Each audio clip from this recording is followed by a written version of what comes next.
Welcome! Today we'll learn how to convert 6.0 liters to milliliters. Let's start with what we know. We have 6.0 liters of liquid.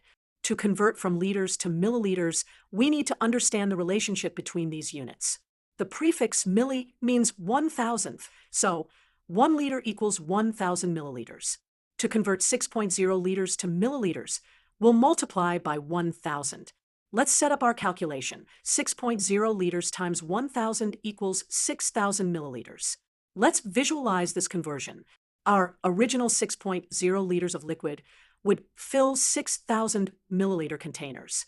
This shows how the same volume of liquid can be measured in different units. Let's summarize. To convert from liters to milliliters, we multiply by 1,000. So 6.0 liters equals 6,000 milliliters. Remember, this works because milli means 1,000th, so there are 1,000 milliliters in 1 liter. Now you try. Pause the video and convert 3.5 liters to milliliters. Remember to multiply by 1,000. The answer is 3,500 milliliters. Great job if you got it right. Remember, when converting from liters to milliliters, always multiply by 1,000.